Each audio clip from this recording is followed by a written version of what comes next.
सत्र के तीसरे दिन ठाकरे समूह के विधायक अनिल परब ने 260 के प्रस्ताव पर बोलते हुए मुंबई में कानून व्यवस्था के बोझ को लेकर सरकार पर निशाना साधा। सरकार में जनप्रतिनिधि बेलगाम है और हर कोई बंदूक लेकर चलता है। उन्होंने आरोप लगाया है कि राजनीतिक दल गुंडों का गिरोह बन गया है। प्रवीण दरेकर ने कहा कि पुलिस ट्रांसफर मामले में कोई भ्रष्टाचार नहीं हुआ है। हालांकि अनिल परब ने कहा कि मैं नामों की घोषणा नहीं कर रहा हूँ। दरअसल विधायकों को एसपी बांट दी गई है। अनिल परब ने दावा किया है कि एक लेन देन हुआ था जिसमें एसपी को उन्हें 25 लाख रुपए पहुंचाने थे। परब ने यह भी सवाल उठाया है कि क्या यह भ्रष्टाचार नहीं है। उन्होंने यह भी आरोप लगाया है कि पुलिस ट्रांसफार्मर मामले में थाने में ही भ्रष्टाचार चल रहा है। इस समय परब ने कहा है कि मुंबई में बड़े पैमाने पर डांस बार खुले हैं। अनिल परब ने कहा है कि जहां पुलिस की गाड़ी खड़ी होती है वहां डांस बार खुले हैं। साथ ही परब ने यह भी कहा है कि अगर आपके पास समय हो तो आइए आपको दिखाते हैं कि कितने डांस बार शुरू है। गौरतलब है कि डांस बार मामले में अनिल परब ने आरोप लगाया है कि पुलिस ग्राहकों को घर जाने देने का काम कर रही है। उन्होंने आरोप लगाया है कि हर थाने का रेड कार्ड तय हुआ है और इसे तय करने का काम डीसीपी कर रहे हैं। चला माझ्या बरोबर मुंबईतले डान्स बार दाखवतो किती उघड आहेत ते। ज्या डान्स बारच्या बाहेर पोलिसांची गाडी उभी आहे असं समजायचं आतमध्ये डान्स बार चालू आहे। इथे रेड कार्ड ठरलेलं आहे मुंबई पोलिसांचं। कायदा सुव्यवस्थेचा बोजवारा निघालेला आहे। कायदा सुव्यवस्थेवर तुमचा कोणाचाही कंट्रोल राहिलेला नाही। कायदा सुव्यवस्था पूर्ण कोलमडली आहे। तुमचे लोकप्रतिनिधी सगळे म्हणजे बेलगाम झालेत। कोण कोणाला मोजत नाही। प्रत्येक जण रिव्हॉल्वर घेऊन आता हा पक्ष राहिलेला नाहीये। ही गुंडांची टोळी झाली आहे आणि गँगवॉर चालू आहे। तरी मी अजून त्याच्यावरती येतच नाहीये की गँगवॉर हे जे काय कालपासून आरक्षणाचं चालू आहे ना, आता त्याच्यात अजून काही बोलायचं होतं पण तुम्ही आता सांगताय बोलू नका तर विरोधी पक्षाने ते बोलतील त्याच्यावरती। पण हे गँग चालू आहे, गँगवॉर हे राज्य नाही चालू आहे। एकमेकाचा काटा काढायचं काम चालू आहे। जे गँग मध्ये चालतं ते वर्चस्वावरती हे 400 कोटी वसूल कोण करणार ते अजून एक तिसरी गँग उभी आहे जे न देणारे। आणि तुम्ही जे सांगितलं मगाशी दरेकरांनी की पोलीस बदल्यांमध्ये भ्रष्टाचार नाहीये, मी आज नोटीस दिली नाही म्हणून नावं सांगत नाही। आमदारांना वाटून दिलेले आहेत एसपी। हे आमदार एसपी ने महिन्याला 25-25 लाख रुपये यांना पोचवायचे। काय भ्रष्टाचार नाहीये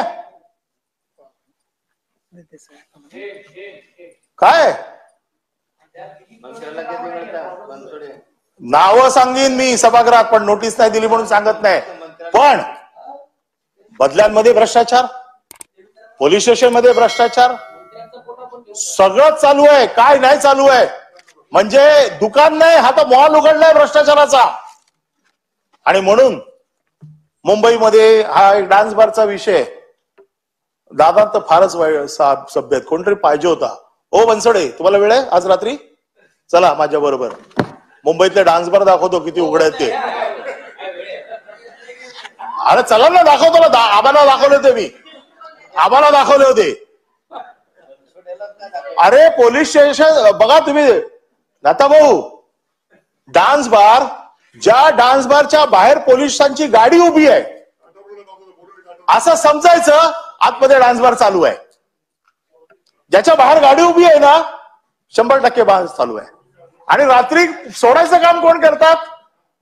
पोलीस। बायकांना पण नाही, गिऱ्हाईक सोडायचं काम पोलीस करतात। बघायचं असेल तर चला रात्री आजच दाखवतो, आजच पैसा करून टाकवायचा। आणि हे सगळे डान्स बारचे रेट कोण आहेत? कुठल्या कुठल्या सिनियरचे आहेत? इथे रेड कार्ड ठरलेलं आहे मुंबई पोलिसांचं। रेड कार्ड आहे। कुठलं पोलीस स्टेशन?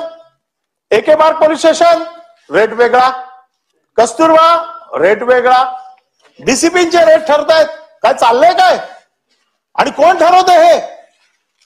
आता ह्या जर ह्याच्यामध्ये नाही थांबलं तर आम्हाला नाव द्यायलाच असतो, नावं घेऊन सांगावं लागेल। मग काय व्हायची ती आमच्यावर केस होऊ देत।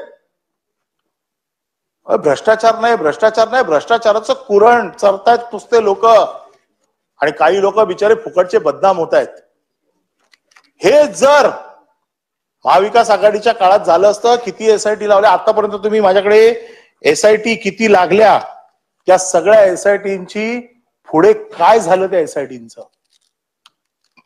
एसआयटींचं पुढे काय झालं?